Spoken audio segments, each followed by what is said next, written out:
कि एक बार क्या हुआ, माता पिता ने अपने बच्चे के सामने ही बच्चे के दादा दादी को अर्थात अपने माता पिता को वृद्धाश्रम भेज दिया।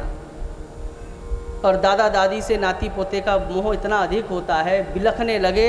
लेकिन बहू कहती है कि भैया इनके साथ तो हम रह नहीं सकते, या तो ये रह लें या हम रह लें। तो बेटे ने भी अपने बच्चों को, अपने माता पिता को वृद्धाश्रम भेज दिया। कहाँ भेज दिया? वृद्धाश्रम। और समय समय पर फ़ोन करके थोड़े हालचाल पूछ लेता है।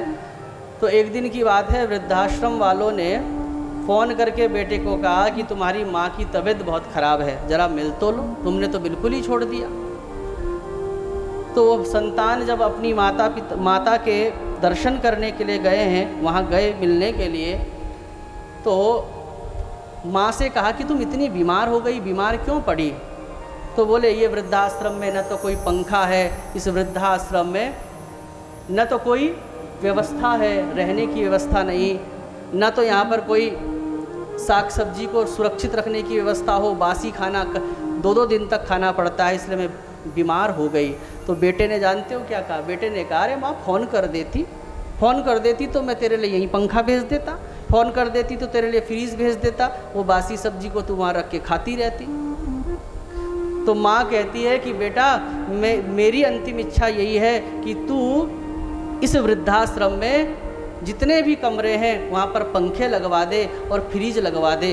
और ऐसा कहकर माँ अंतिम श्वासें गिनने लगी। और तभी बेटे ने कहा कि माँ मुझे तो ऐसा लगता है कि तुम्हारा शरीर अब छूट रहा है, अब बताइए जब तुम ही नहीं रहोगी तो इस धर्मशाला में पैसे वेस्ट करके मैं क्या करूँगा? पंखे तो मैं तुम्हारे लिए लगाता। तब माँ ने अंतिम शब्द ये कहे कि बेटा मैं पंखे लगवाने के लिए इसलिए कह रही हूँ कि जब तेरे बेटे तेरे को इस धर्मशाला में, इस वृद्धाश्रम में भेजें, तुझे इतना कष्ट ना उठाना पड़े और तुझे कम से कम पंखा मिल जाए। और इसकी आंखें खुल गई। और यही सत्यता है, जैसा व्यवहार आपने अपने माता पिता से किया है, आपकी संतान भी ऐसा ही व्यवहार करेगी।